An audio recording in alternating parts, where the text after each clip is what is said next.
बड़ी गल डूंगी है। 3 स्टैप गुरु अर्जन देव जी कहते तुसीं लैंदे हो, पढ़ते भी हो, सुनते भी हो, विचारते भी हो।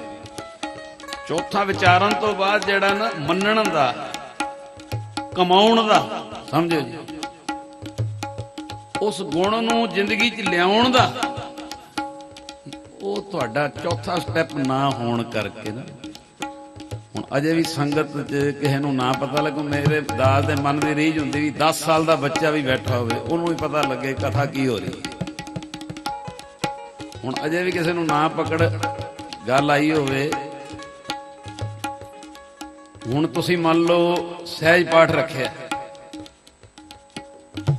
हुण तुसीं बाणी पढ़ रहे हो, हुण ਉਹਦੇ ਚ ਅਸੀਂ पढ़िया हक पराया नानका, उस सूअर उस गाय। हुणे तुसीं पढ़िया गुरपीर हामा तां भरे जा मुरदार ना खाए। हुण ਇਹਨੂੰ सुनिया भी, पढ़िया भी, सुनिया भी ते ਇਹਦੇ अर्थ भी विचार ले।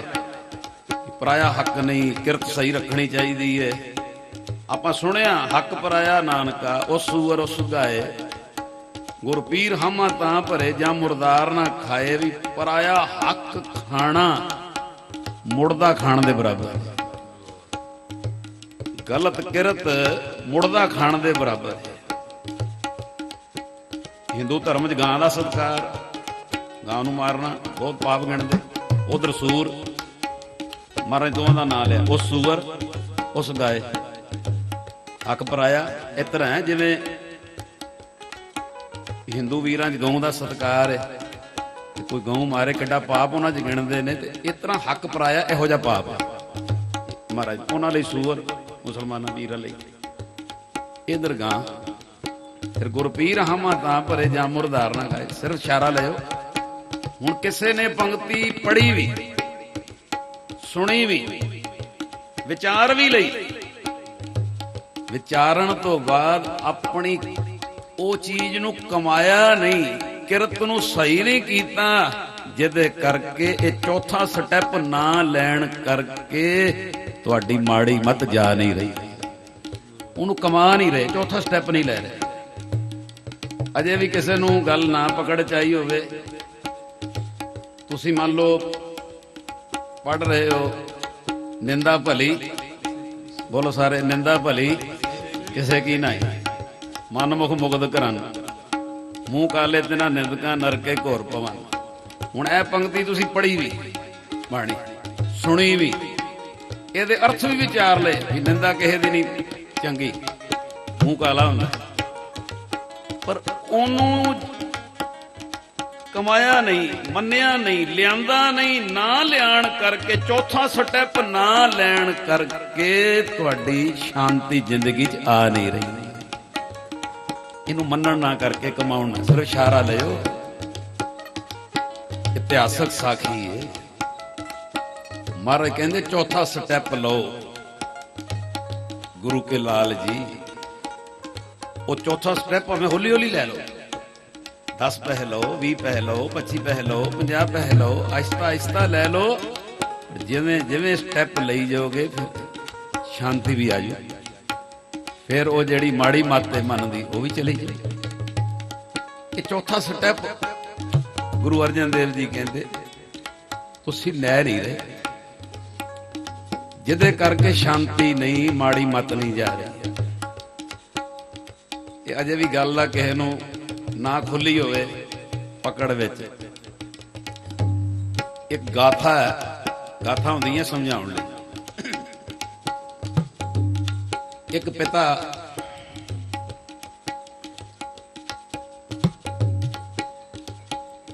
किसी कारण करके ओदी पत्नी पेके रह रही है, वो आप अपने घर रह रहा है। तकरीबन 3 साल ये गाथा है।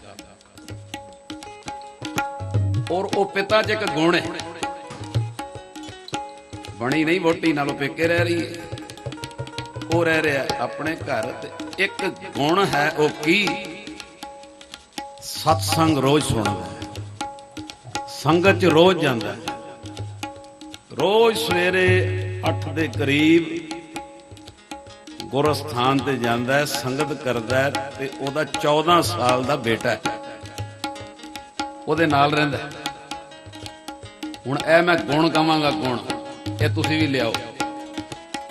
ਕਹਿੰਦੇ ਉਹ ਪਿਤਾ ਨੂੰ ਇੱਕ ਦਿਨ ਜ਼ਰੂਰੀ ਕੰਮ ਪੈ ਗਿਆ। ਇੱਕ ਦਿਨ ਕੋਈ ਜ਼ਰੂਰੀ ਕੰਮ ਸੀ, ਪਰ ਸੰਗਤ ਦਾ ਇੰਨਾ ਸਤਿਕਾਰ, ਆਪਣੇ ਪੁੱਤਰ ਨੂੰ ਕਹਿੰਦਾ ਬੇਟਾ ਅੱਜ ਮੈਨੂੰ ਜ਼ਰੂਰੀ ਕੰਮ ਹੈ ਤੇ ਜਿਹੜਾ 8 ਤੋਂ 9 ਮੈਂ ਰੋਜ਼ ਸੰਗਤ 'ਚ ਕਥਾ ਸੁਣਦਾ, ਅੱਜ ਮੇਰੀ ਜਗ੍ਹਾ ਸੰਗਤ ਵਿੱਚ ਹਾਜ਼ਰੀ ਤੂੰ ਲਾ ਕੇ। ਇਹ ਗੁਣ ਜੀ, ਕਿਉਂਕਿ ਹਰ ਚੀਜ਼ 'ਚ ਗੁਣ ਵੀ ਹੁੰਦੇ ਨੇ, ਦੂਸਰੀ ਬਾਤ ਵੀ ਹੁੰਦੀ ਹੈ। ਮੈਂ ਤਾਂ ਵਿੱਚ ਮਾੜਾ ਜਿਹਾ ਸਾਂਝਾ ਕਰ ਲੈਣਾ, ਕਿਉਂਕਿ ਤੁਹਾਡੇ 'ਚ ਇਹੋ ਜਿਹੀਆਂ ਭੈਣਾਂ ਮੈਂ ਦਰਸ਼ਨ ਕੀਤੇ ਆ। ਉਹਨਾਂ ਨੂੰ ਬਹੁਤ ਮਜਬੂਰੀ ਵੀ ਪੈ ਜਾਏਗੀ ਨਾ, ਵੀ ਕਿਧਰੇ ਕੋਈ ਇਸ ਤਰ੍ਹਾਂ ਦਾ ਕਾਰਜ ਪੈ ਗਿਆ ਤੇ ਆਪਣੀ ਜਗ੍ਹਾ ਤੇ ਘਰ ਦਾ ਮੈਂਬਰ ਵੀਰਵਾਰ ਭੇਜਣਗੇ, ਸਾਡੀ ਗੁਰੂ ਗ੍ਰੰਥ ਸਾਹਿਬ ਦੇ ਚਰਨਾਂ 'ਚ ਵੀਰਵਾਰ ਹਫ਼ਤਾਵਾਰੀ ਹਾਜ਼ਰੀ ਨਾ ਟੁੱਟ ਜਾਵੇ। ਐਸੀਆਂ ਰੂਹਾਂ ਵੀ ਤੇ ਜਿਹੜੇ ਤੁਹਾਡੇ ਚੋਂ 3 ਵੀਲਰ ਜਾਂ ਕਾਰਾਂ ਜਾਂ ਗੱਡੀਆਂ 'ਚ ਨਾਲ 10-10 20 ਲੈ ਕੇ ਆਉਂਦੇ ਨੇ, ਉਹਨਾਂ ਦੀ ਤੇ ਮੈਂ ਸਿਫਤ ਕਰ ਹੀ ਨਹੀਂ ਸਕਦਾ ਕਿ ਗੁਰੂ ਨਾਨਕ ਨੂੰ ਕਿੰਨੇ ਕੁ ਉਹਨਾਂ ਦੇ ਪਾਪ ਧੋਣੇ ਪੈਣ। ਉਹ ਬੜੀ ਵੱਡੀ ਗੱਲ ਹੈ। ਜਦੋਂ ਕੁਝ ਰੂਹਾਂ ਨੂੰ, ਇਹ ਸਾਡੇ ਗੁਰ ਇਤਿਹਾਸ ਨੇ। ਗੁਰੂ ਹਰਗੋਬਿੰਦ ਸਾਹਿਬ ਜੀ ਦਾ ਸਾਂਢੂ ਸਾਈਂ ਦਾਸ ਮਹੀਨੇ 'ਚ 2-3 ਨਵੇਂ ਪਿੰਡਾਂ ਦੀ ਸੰਗਤ ਉਹਨੇ ਲੈ ਕੇ ਆਉਣੀ ਤੇ ਖੁਸ਼ੀਆਂ ਲੈਣੀਆਂ ਗੁਰੂ ਹਰਗੋਬਿੰਦ ਸਾਹਿਬ ਦੇ ਚਰਨਾਂ 'ਚੋਂ, ਵੀ ਇਹ ਸੰਗਤਾਂ ਕਿਤੇ ਕੱਚਿਆਂ ਨਾਲ ਨਾ ਜੁੜ ਜਾਣ, ਸੱਚੇ ਨਾਲ ਜੁੜ ਜਾਣ।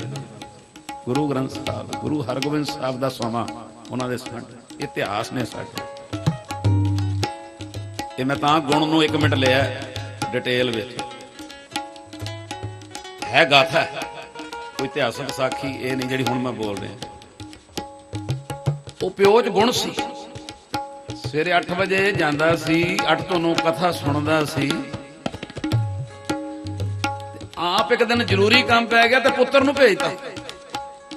ਕਹਿੰਦਾ ਬੇਟਾ ਵੀ ਸਾਡੀ ਉੱਥੇ ਗੈਰ ਹਾਜ਼ਰੀ ਨਾ ਲੱਗੇ, ਮੇਰੀ ਜਗ੍ਹਾ ਸੰਗਤ ਤੂੰ ਕਰਕੇ ਆ। ਆਖੋ ਸਤਿਨਾਮ, ਸਾਡੀ ਹਾਜ਼ਰੀ ਪਰਿਵਾਰ ਦੀ ਲੱਗੇ। ਉਹ ਪੁੱਤਰ ਚਲਾ ਗਿਆ। ਹੁਣ ਨਾਨਕੇ ਰਾਹ 'ਚ ਹੀ ਪੈਂਦੇ ਸੀ, ਰਸਤੇ 'ਚ ਹੀ ਨਾਨਕਿਆਂ ਦਾ ਘਰ ਸੀ, ਬਾਅਦ 'ਚ ਗੁਰਦੁਆਰਾ ਸੀ। ਮਾਂ ਨਾਨਕੇ ਸੀ, ਆਪਸ 'ਚ ਮਸਲਾ ਸੀ, ਪਿਓ ਇੱਧਰ ਆਪਣੇ ਘਰ ਸੀ, ਪੁੱਤਰ ਪਿਓ ਕੋਲ ਸੀ। ਕਹਿੰਦੇ ਉਹ ਪੁੱਤਰ ਜਦੋਂ ਗਿਆ ਪਿਓ ਦੀ ਜਗ੍ਹਾ ਸੰਗਤ ਵਿੱਚ ਕਥਾ ਰੋਜ਼ ਦੀ ਰੂਟੀਨ ਮੁਤਾਬਕ ਸੁਣਨ, ਜਦੋਂ ਉਹਨੇ ਕਥਾ ਸੁਣੀ, ਜਦੋਂ ਕਥਾ ਸੁਣੀ ਉਸ ਦਿਨ ਕਥਾ ਦੇ ਵਿੱਚ ਕੀ ਵਿਚਾਰ ਹੋਈ ਕਿ ਮਾਂ ਦਾ ਸਤਿਕਾਰ ਕਰਨਾ ਚਾਹੀਦਾ। ਕਥਾ 'ਚ ਵਿਚਾਰ ਹੋਈ ਮਾਂ ਦੇ ਪੈਰੀ ਹੱਥ ਲਾਣਾ ਚਾਹੀਦਾ। ਕਥਾ 'ਚ ਵਿਚਾਰ ਹੋਈ ਮਾਂ ਦੇ ਰੋਜ਼ ਦਰਸ਼ਨ ਕਰਨੇ ਚਾਹੀਦੇ ਐ, ਮਾਂ ਕੋਲੋਂ ਸਿਰ ਤੇ ਹੱਥ ਰਖਾ ਕੇ ਅਸੀਸ ਲੈਣੀ ਚਾਹੀਦੀ। ਕਥਾ ਇਸ ਤਰ੍ਹਾਂ ਦੀ ਲੱਗੀ। ਮਾਂ ਦਾ ਸਤਿਕਾਰ ਕਰਨਾ ਚਾਹੀਦਾ, ਮਾਂ ਦੇ ਪੈਰੀ ਹੱਥ ਲਾਣਾ ਚਾਹੀਦਾ, ਮਾਂ ਦੀ ਅਸੀਸ ਲੈਣੀ ਚਾਹੀਦੀ ਹੈ, ਮਾਂ ਦੇ ਰੋਜ਼ ਦਰਸ਼ਨ। ਉਹਨੇ ਜਦੋਂ ਕਥਾ ਸੁਣੀ ਤੇ ਕਹਿੰਦਾ ਵੀ ਮੇਰਾ ਪਿਤਾ ਜੀ ਰੋਜ਼ ਸਤਸੰਗ 'ਚ ਜਾਂਦੇ ਆ, ਕਥਾ ਵਿੱਚ ਜਾਂਦੇ ਆ, ਤੇ ਉਹਨਾਂ ਦੀ ਕਥਾ ਦਾ ਇੰਨਾ ਸਤਸੰਗ ਦਾ ਸਤਿਕਾਰ ਵੀ ਅੱਜ ਮੈਨੂੰ ਭੇਜਿਆ। ਤੇ ਕਥਾ ਵਿੱਚ ਇਹ ਇਸ਼ਾਰਾ ਆਇਆ ਵੀ ਮਾਂ ਦੇ ਦਰਸ਼ਨ, ਮਾਂ ਦੀ ਸੀਸ, ਮਾਂ ਦੇ ਪੈਰੀ ਹੱਥ, ਮਾਂ ਦੀ ਹੱਥ ਸਿਰ ਤੇ ਕਹਿੰਦਾ ਵੀ ਕਥਾ ਜਿਹੜੀ ਉਹ ਮੰਨਣੀ ਚਾਹੀਦੀ ਹੈ। ਤੇ ਕਿਉਂ ਨਾ ਹੋਵੇ ਹੁਣ ਮੈਂ ਨਾਨਕੇ ਹੋ ਜਾਵਾਂ। ਆਖੋ ਸਤਿਨਾਮ। ਉਹ ਨਾਨਕੇ ਚਲਾ ਗਿਆ ਵੀ ਮਾਂ ਨੂੰ ਮਿਲਣ, ਵੀ ਅੱਜ ਕਥਾ ਸੁਣਿਆ ਮਾਂ ਦਾ ਸਤਿਕਾਰ, ਮਾਂ ਦੇ ਪੈਰੀ। ਉਹ ਜਦੋਂ ਗਿਆ ਮਾਂ ਦੇ ਨਾਨਕੇ ਆਪਣੇ 3 ਸਾਲ ਤੋਂ ਰਹਿ ਰਹੀ ਸੀ, ਜਦੋਂ ਮਾਂ ਦੇ ਪੈਰੀ ਹੱਥ ਲਾਇਆ, 14 ਸਾਲ ਦੇ ਬੱਚੇ ਨੇ, ਮਾਂ ਦੇ ਦਰਸ਼ਨ ਕੀਤੇ, ਮਾਂ ਦੀ ਸੀਸ ਲਈ, ਮਾਂ ਨੂੰ ਦੱਸਿਆ ਕਿ ਅੱਜ ਮੈਨੂੰ ਪਿਤਾ ਨੇ ਸਤਸੰਗ 'ਚ ਭੇਜਿਆ, ਆਪਣੀ ਜਗ੍ਹਾ ਉਹਨਾਂ ਨੂੰ ਕੰਮ ਸੀ ਤੇ ਮੈਂ ਸਤਸੰਗ ਸੁਣਿਆ। ਮਾਂ ਦਾ ਸਤਿਕਾਰ ਕਰਨਾ ਚਾਹੀਦਾ, ਮਾਂ ਦੇ ਅਸੀਸ ਲੈਣੀ ਚਾਹੀਦੀ ਹੈ। ਤੇ ਮੇਰੇ ਕੋਲ ਰਿਹਾ ਨਹੀਂ ਗਿਆ ਵੀ ਕਥਾ ਮੰਨਣੀ ਚਾਹੀਦੀ ਹੈ। ਚੌਥਾ ਸਟੈਪ, ਗੱਲ ਸਮਝਿਓ, ਵੀ 3 ਸਟੈਪ ਸੁਣ ਲਿਆ, ਪੜ੍ਹ ਲਿਆ, ਵਿਚਾਰ ਲਿਆ, ਵੀ ਇਹਨੂੰ ਮੰਨਣਾ ਚਾਹੀਦਾ। ਉਹ ਚੌਥਾ ਸਟੈਪ ਬੱਚੇ ਨੇ ਉਹ ਜਦੋਂ ਸਾਰੀ ਸੀਸ ਲਈ ਅੱਧਾ ਘੰਟਾ ਬੈਠਾ, ਘਰ ਜਦੋਂ ਆਇਆ ਉਧਰੋਂ ਪਿਓ ਕੰਮ ਤੋਂ ਆ ਗਿਆ, ਵੱਜੇ ਨੇ 11। ਕੀ ਗੱਲ ਲੇਟ ਹੋ ਗਏ? ਉਹ ਅੱਗੋਂ ਕਹਿਣ ਲੱਗਾ ਵੀ ਪਿਤਾ ਜੀ ਅੱਜ ਮੈਂ ਮਾਂ ਵੱਲ ਚਲਾ ਗਿਆ, ਅੱਜ ਮੈਂ ਮਾਂ ਦੇ ਪੈਰੀ ਹੱਥ ਲਾਇਆ, ਅੱਜ ਮੈਂ ਮਾਂ ਦੀ ਸੀਸ ਲਈ ਤਾਂ ਲੇਟ ਹੋ ਗਏ। ਪਿਤਾ ਨੂੰ ਗੁੱਸਾ ਚੜ ਗਿਆ, ਧਿਆਨ ਦੇਣਾ। ਕਹਿਣ ਲੱਗਾ ਉਹ ਕਿਉਂ ਗਿਆ ਤੂੰ ਉਧਰ? ਕਹਿਣ ਲੱਗਾ ਜੀ ਅੱਜ ਕਥਾ ਵਿੱਚ ਜ਼ਿਕਰ ਆਇਆ ਸੀ ਵੀ ਮਾਂ ਦੀ ਸੀਸ ਲੈਣੀ ਚਾਹੀਦੀ, ਮਾਂ ਦੇ ਪੈਰੀ ਹੱਥ ਲਾਉਣਾ ਚਾਹੀਦਾ, ਮਾਂ ਦੇ ਦਰਸ਼ਨ ਕਰਨੇ ਚਾਹੀਦੇ ਆ। ਤੇ ਪਿਓ ਨੇ ਖਿੱਚ ਕੇ ਥੱਪੜ ਮਾਰਿਆ। ਕਥਾ ਤੈਨੂੰ ਸੁਣਨ ਭੇਜਿਆ ਸੀ, ਮੰਨਣ ਥੋੜੀ ਭੇਜਿਆ। ਧਿਆਨ ਦੇਣਾ, ਪਿਓ ਨੇ ਆਪਸ ਅਲੱਗ-ਅਲੱਗ ਰਹਿ ਰਹੇ ਸੀ। ਪਿਓ ਨੇ ਖਿੱਚ ਕੇ ਥੱਪੜ ਮਾਰਿਆ ਬੱਚੇ ਨੂੰ, 14 ਸਾਲ ਦੇ। ਅੱਜ ਕੱਲ ਤਾਂ ਨਹੀਂ ਮਾਰਿਆ ਜਾਂਦਾ, ਆਖੋ ਸਰ। ਜਿਸ ਸਮੇਂ ਦੀ ਗਾਥਾ ਲਿਖੀ ਹੈ ਕਈਆਂ ਨੇ, ਉਦੋਂ ਵੱਜਦਾ ਸੀ, ਸਾਨੂੰ ਵੀ ਵੱਜਦੇ ਰਹੇ। ਪਿਓ ਨੇ ਥੱਪੜ ਮਾਰਿਆ, ਤੈਨੂੰ ਕਥਾ ਸੁਣਨ ਭੇਜਿਆ ਸੀ। ਸੁਣਿਓ ਧਿਆਨ ਨਾਲ, ਮੰਨੀ ਦਾ ਥੋੜੀ ਜੋ ਸੁਣਿਆ। ਤੈਨੂੰ ਕਿਹਨੇ ਕਿਹਾ ਸੀ ਮੰਨਣਾ? ਉਹਨਾਂ ਨੇ ਕਿਹਾ ਮਾਂ ਦਾ ਸਤਿਕਾਰ, ਤੇ ਤੂੰ ਉੱਥੇ ਚਲਾ ਗਿਆ। ਉਹਨਾਂ ਕਿਹਾ ਮਾਂ ਦੇ ਪੈਰੀ ਹੱਥ, ਤੂੰ ਪੈਰੀ ਹੱਥ ਲਾਤਾ। ਤੈਨੂੰ ਕਥਾ ਸੁਣਨ ਲਈ ਭੇਜਿਆ ਸੀ। ਇਸ਼ਾਰਾ ਲੈਣਾ, ਆਪਣੀ ਹਾਲਤ ਇੰਜ ਨਾ ਹੋਵੇ। ਜਿਹੜਾ ਗੁਰੂ ਅਰਜਨ ਦੇਵ ਜੀ ਕਹਿੰਦੇ ਮਾੜੀ ਮੱਤ ਜਾ ਨਹੀਂ ਰਹੀ, ਗੱਲ ਖੁੱਲ ਜੇ ਤਾਂ। ਜਦੋਂ ਪਿਓ ਨੇ ਥੱਪੜ ਮਾਰਿਆ ਨਾ ਜ਼ੋਰ ਦੀ, ਤੇ ਆਖਿਆ ਵੀ ਤੈਨੂੰ ਕਥਾ ਸੁਣਨ ਲਈ ਭੇਜਿਆ ਸੀ, ਮੰਨਣ ਲਈ ਨਹੀਂ ਸੀ ਭੇਜਿਆ। ਜਦੋਂ ਥੱਪੜ ਮਾਰਿਆ ਤੇ ਅੱਗੋਂ ਪੁੱਤਰ ਬੋਲਿਆ, ਕਹਿੰਦਾ ਪਿਤਾ ਜੀ ਜੋ ਕਥਾ ਚ ਸੁਣੀਦਾ ਉਹ ਮੰਨੀਦਾ ਨਹੀਂ। ਸੁਣੀਦਾ ਮੰਨੀਦਾ ਥੋੜੀ ਹੈ। ਆਖੋ ਸਤਿਨਾਮ। ਸਾਸਾਂ ਸੁਣਨ ਚਾਹੀਦਾ, ਮੰਨਣ ਥੋੜੀ ਚਾਹੀਦਾ। ਤੇ ਅੱਗੋਂ ਪੁੱਤਰ ਕਹਿੰਦਾ ਪਿਤਾ ਜੀ ਇੱਕ ਹੋਰ ਗੱਲ ਦੱਸਾਂ। ਹਾਂ ਦੱਸ ਪੁੱਤਰ। ਕਹਿੰਦਾ ਕਥਾ ਚ ਇਹ ਵੀ ਸੁਣਿਆ ਸੀ ਵੀ ਜੇ ਕਿਤੇ ਪਿਓ ਗੁੱਸੇ ਚ ਆ ਕੇ ਚਪੇੜ ਮਾਰ ਦਵੇ ਤੇ ਪੁੱਤਰ ਨੇ ਅੱਗੋਂ ਬੋਲਣਾ ਨਹੀਂ। ਕਹਿੰਦੇ ਅੱਜ ਇਹ ਵੀ ਕਥਾ ਹੋਈ ਹੈ ਵੀ ਜੇ ਕਿਤੇ ਪਿਓ ਗੁੱਸੇ ਚ ਆ ਕੇ ਚਪੇੜ ਮਾਰਦੇ ਬੱਚੇ ਨੂੰ ਤੇ ਅੱਗੋਂ ਜਵਾਬ ਨਹੀਂ ਦੇਣਾ, ਅੱਗੋਂ ਹੱਥ ਨਹੀਂ ਚੁੱਕਣਾ, ਨਾਰਾਜ਼ ਹੋ ਕੇ ਘਰੋਂ ਨਹੀਂ ਜਾਣਾ। ਅੱਜ ਕਥਾ ਹੋਈ ਹੈ ਪਿਤਾ ਜੀ। 2 ਘੰਟੇ ਬਾਅਦ ਪਿਓ ਦਾ ਗੁੱਸਾ ਠੰਡਾ ਹੋ ਜੇ, ਆਪਣੀ ਦਲੀਲ ਦੇਣੀ ਹੈ। ਪਿਤਾ ਜੀ ਇਹ ਵੀ ਕਥਾ ਸੁਣਿਆ, ਹੁਣ ਤੁਸੀਂ ਦੱਸੋ ਇਹ ਵੀ ਮੰਨਾ ਕਿ ਨਾ ਮੰਨਾ? ਧਿਆਨ ਦੇਣਾ। ਕਹਿੰਦਾ ਨਹੀਂ ਆਹ ਮੰਨਣਾ। ਇਹ ਗਾਥਾ ਪਰ ਸਮਝਾ, ਗੱਲ ਸਮਝਿਓ ਜੀ। ਆਪਣਾ ਹੀ ਹਾਲ ਹੈ ਥੋੜਾ ਬਹੁਤਾ ਵੀ, ਜਿਹੜੀ ਚੀਜ਼ ਮਤਲਬ ਦੀ ਉਹ ਮੰਨਣੀ। ਆਖੋ ਸਾਥ। ਉਹਨੇ ਜਦੋਂ ਚਪੇੜ ਮਾਰੀ, ਕਿਉਂ ਗਿਆ ਮਾਂ ਕੋਲ? ਚਪੇੜ ਮਾਰਨ ਤੋਂ ਬਾਅਦ ਜਦੋਂ ਬੱਚੇ ਨੇ ਆਖਿਆ ਕਿ ਪਿਤਾ ਜੀ ਸਤਸੰਗ ਵਿੱਚ ਅੱਜ ਇਹ ਵੀ ਕਥਾ ਲੱਗੀ ਸੀ ਕਿ ਕਿਧਰੇ ਕ੍ਰੋਧ ਚ ਆ ਕੇ ਪਿਓ ਹੱਥ ਚੁੱਕ ਦਵੇ, ਅੱਗੋਂ ਬੱਚੇ ਨੇ ਪਿਓ ਦੇ ਹੱਥ ਨਹੀਂ ਚੁੱਕਣਾ, ਨਹੀਂ ਤੇ ਬੜਾ ਵੱਡਾ ਲੇਖਾ ਦੇਣਾ ਪੈਂਦਾ। ਕਥਾ ਚ ਇਹ ਵੀ ਬੋਲਿਆ ਸੀ ਕਿ ਜੇ ਕਿਤੇ ਪਿਓ ਗੁੱਸੇ ਚ ਆ ਗਿਆ ਤੇ ਘਰੋਂ ਰੁੱਸ ਕੇ ਨਹੀਂ ਜਾਣਾ। ਕਥਾ ਚ ਇਹ ਵੀ ਬੋਲਿਆ ਸੀ ਵੀ ਪਿਓ ਕਿਤੇ ਕ੍ਰੋਧ ਚ ਆ ਗਿਆ, ਗੁੱਸੇ ਚ ਆ ਗਿਆ ਤੇ ਅੱਗੋਂ ਤਾੜ ਜਵਾਬ ਨਹੀਂ ਦੇਣਾ। ਕਥਾ ਚ ਬੋਲਿਆ ਵੀ 2 ਘੰਟੇ ਬਾਅਦ ਜਦੋਂ ਪਿਓ ਦਾ ਗੁੱਸਾ ਠੰਡਾ ਹੋ ਜੇ, ਆਪਣੀ ਦਲੀਲ ਪਿਆਰ ਨਾਲ ਰੱਖਣੀ ਹੈ। ਹੁਣ ਤੁਸੀਂ ਮੈਨੂੰ ਚਪੇੜ ਮਾਰੀਏ, ਤੁਸੀਂ ਦੱਸੋ, ਤੁਸੀਂ ਕਹਿੰਦੇ ਹੋ ਕਥਾ ਸੁਣੀ ਦੀ ਮੰਨੀ ਦੀ ਨਹੀਂ। ਹੁਣ ਤੁਸੀਂ ਦੱਸੋ ਵੀ ਇਹ ਮੰਨਾ ਕਿ ਵੀ ਨਾ ਮੰਨਾ? ਆਖੋ ਸਤਿਨਾਮ। ਕਹਿੰਦਾ ਆ ਮੰਨਣੀ ਹੈ। ਆਖੋ ਸਤਿਨਾਮ। ਆ ਮੇਰੇ ਮਤਲਬ ਦੀ ਹੈ ਨਾ, ਧਿਆਨ ਦੇਣਾ, ਗੱਲ ਖੁੱਲ ਜੇ। ਆ ਮਤਲਬ ਦੀ ਹੈ ਤਾਂ ਮੰਨਣੀ ਹੈ। ਇਹ ਅਜੇ ਗਾਥਾ ਖਤਮ ਨਹੀਂ ਹੋਈ ਤੇ ਸਹਿਯੋਗ ਦੇਣਾ, 1 ਮਿੰਟ ਪਿਆਰ ਦੇਣਾ। ਸੋ ਸਤਿਗੁਰ ਧੰਨ ਧੰਨ, ਸੋ ਸਤਿਗੁਰ ਧੰਨ ਧੰਨ, ਪਰਮ ਗੜ ਓੜਿਆ, ਪਰਮ ਗੜ ਓੜਿਆ। ਸੋ ਸਤਿਗੁਰ ਵਾਹੋ ਵਾਹੋ, ਜਿਨ ਹਰਿ ਸਿਉ ਓੜਿਆ।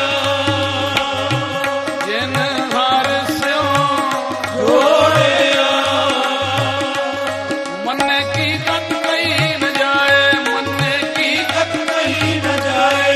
देखो कहे पीछे पछताए, देखो कहे पीछे पछताए। कागज कलम न लिखण हार, कागज कलम न लिखण हार। मन्ने का व्याकरण विचार, मन्ने का व्याकरण विचार। ऐसा नाम निरंजन होए, ऐसा नाम निरंजन होए। जेको मन जाने मन कोए, मन जाने मन कोए। सेवक सिख पूजन सब आवे, सब गावे हर हर। उत्तम बाणी गाविया सुनिया, तिनका हर थाए पावै। जिन सतगुर की आज्ञा, सत सत कर मानी। वाहिगुरू वाहिगुरू वाहिगुरू। जुड़ जाओ।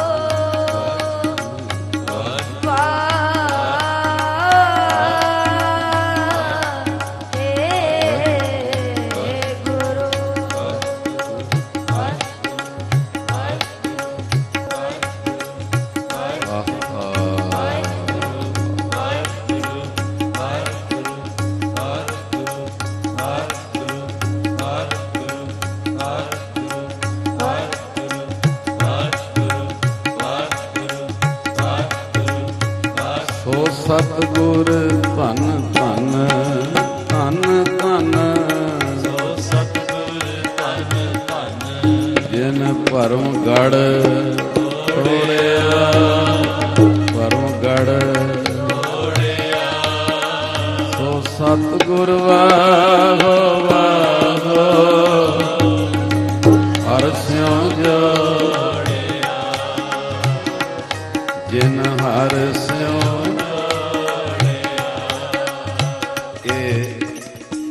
गाथा है। गल पकड़ च आ जाए। इस चीज नूं थोड़ा इतिहास वाल खड़ोगे ना, इतिहास है साडा, गुरु नानक तो वड्डा कोई नहीं। पर वेख लो इतिहास है, गुरु नानक नूं भी पिता ने चपेड़ मारी है। किधरे ये नहीं पढ़ोगे गुरु नानक ने अगों कोई बोले तो कदम पुटे। ये चू गाथा में इधर भी खड़ना चाहो ना। गुण ने वो पुत्र कहते पिता जी कथा च अज ये भी बोले, सत्संग ये भी होया है। बाई चांस प्यो क्रोच आ गया है, उन्हें चपेड़ मारती। बच्चे नूं हथ नहीं चुकना चाहिए, घरों नहीं जाना चाहिए, अगों दूना चौना जवाब नहीं देना चाहिए। 2 घंटे बाद गुण जे 2 घंटे बाद जो प्यो का क्रोध शांत हो जाए, अपनी दलील निमरता च रखनी चाहिए। पिता जी हुण तुसी दसो भी, तुसी कहते हो सत्संग सुनन जाईदा, मन्नी दा थोड़ी है। हुण आ मन्ना के ना, जे ना मन्ना फिर मैं भी जावां घरों, तुसी चपेड़ मारी आखो। ये सत्संग ना मन्ना फिर मैं भी हाथ चुका, मैं भी बोला। दसो आ मन्ना के ना, कहते नहीं आ मनना है, आखो सतनाम। थोड़ा तुसी ध्यान रहो, गाथा समझाउण लई भी अपना भी कई बारी इस तरह ही है। जिहड़ी चीज मतलब मान ली वो दूजी इशारा ही है। कहते 2 घंटे बाद, एक गाथा है, 2 घंटे बाद पिता का क्रोध शांत होया। पुत्र जल ले आया, जल पियाया। अंदरों बाला है ना तत्त ने, अग्नि तत्त ज्यादा होना, क्रोध ज्यादा आंदा। वो जदों शांत होया तो पुत्र ने आख्या पिता जी एक गल कहां, एक गाथा है पर सुनियो। प्यो कहंदा 10 पुत्र। कहंदा पिता जी मैं सत्संग सुनिया सी, मां दे पैरी हत्थ, मां दा सत्कार, मां दी गोद दा आनंद, मां दी सीस, मां दे दर्शन। मेरे को रहा नहीं गया भी संगत जो सुनो फिर मनना चाहिए गुरमत अनुसार। मैं मां को चला गया तो पिता जी मैं अगली गल दसा आन लग्या मैनू मां ने एक सुनिया दिता सी। वो सुनिया की दिता सी कि अपने पिता नू सुनिया दई 3 साल लड़ाइयां कर करके थक गए। अपने पिता नू सुनिया दई जे पिछलियां गल्लां वो भी भुल्लण ते पिछलियां मैं भी भुल दईयां। फलाणे गुरुद्वारे मैं भी चल जानी हाँ ते वो भी आ जाण उत्थों मैनू लै जाण असी अपना घर शांति नाल फिर वसा लईए।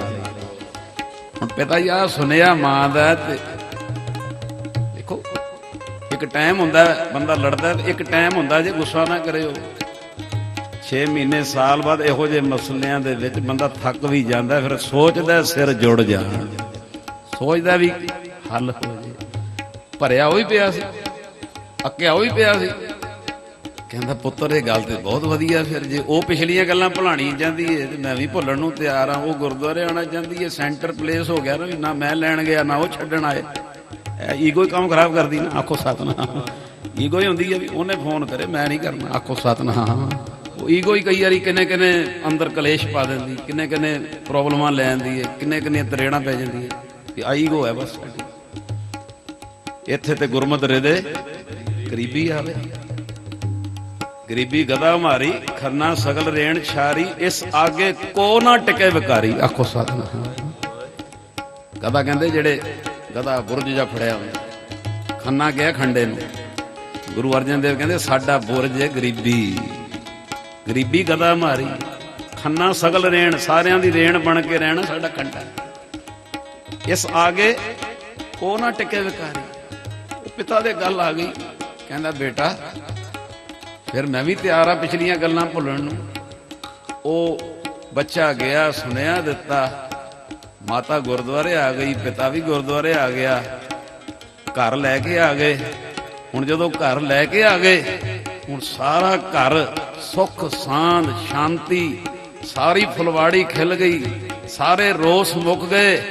ते फिर पुत्र ने आख्या पिता जी हुण दसो कि सतसंग विच सुनन नालों मन लईए ते मनन नाल उजड़े होए घर भी वस जांदे ओ भी वस जांदे विछड़े होए भी मेल करा दिंदा आखो सतनाम। संगत जी दिल ते करदा सी दूजा सवाल भी रखीए तीजा भी रखीए ते समा आ गया नहीं दे रहा। आओ ऐसा सानू गुरु लभेगा ए सिख धौण मुरारी बेनती करदा बाणी पढ़दे भी हाँ सुनदे भी हाँ विचारदे भी हाँ मन की मत नहीं जा रही माड़ी शांति नहीं आ रही घर विच। गुरु अर्जन देव जी ने कैसा राह बख्शिया 3 स्टैप लैंदे हो चौथा नहीं लै रहे। बाणी पढ़नी पहला स्टैप सुननी दूजा स्टैप विचारनी तीजा स्टैप चौथा स्टैप लोग कि जिहड़ी विचारी है इनू होली होली मनना कमाउणा। महाराज कहते माड़ी मत भी चली जाएगी शांति भी घर च आ जाएगी। ये सच्चे पातशाह जी ने ये समझ लो सानू सोझी बख्शी है। आओ ओ गुरु नू धन धन कहीए जिन्हें ये भरमां दे गढ़ तोड़े। सारे कृपा करियो जी बड़े प्यार दे नाल जी। सो सतगुर धन धन धन धन सो सतगुर धन जिन भरम गढ़ तोड़िया भरम गढ़ सो सतगुर वाहो वाहो जिन हर स्यों जोड़िया सो सतगुर वाहो वाहो जिन स्यों जोड़िया जिन हर स्यों जोड़िया बोले सो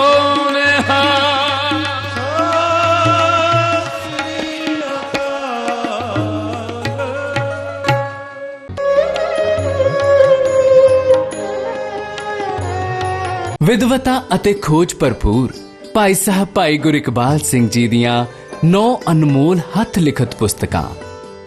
ਮੈਂ ਦੱਸਿਓ ਮਾਰਗ ਸੰਤੋ, ਸ਼ਰਧਾ ਦੀਆਂ 11 ਨਿਸ਼ਾਨੀਆਂ, 9 ਵਿਸ਼ੇਸ਼ਤਾਈਆਂ ਸ਼੍ਰੀ ਸੁਖਮਨੀ ਸਾਹਿਬ ਜੀ, ਜੀਵਨ ਸੇਧਾਂ ਭਾਗ ਪਹਿਲਾ, ਜੀਵਨ ਸੇਧਾਂ ਭਾਗ ਦੂਜਾ, ਸ਼੍ਰੀ ਗੁਰੂ ਨਾਨਕ ਦੇਵ ਜੀ ਦੇ ਸਕੂਲ ਦੀਆਂ 15 ਕਲਾਸਾਂ, ਸਿਮਰਨ ਦੀਆਂ 9 ਅਵਸਥਾ, ਅਰਦਾਸ ਕਰਨ ਦੀਆਂ 13 ਜੁਗਤੀਆਂ ਅਤੇ ਵਿਰਲੇ ਕੇਈ ਕੇ। ਟਰਸਟ ਕੋਲੋਂ ਕਿਤਾਬਾਂ ਮੰਗਵਾਉਣ ਲਈ ਸੰਪਰਕ ਕਰੋ 98765 25850।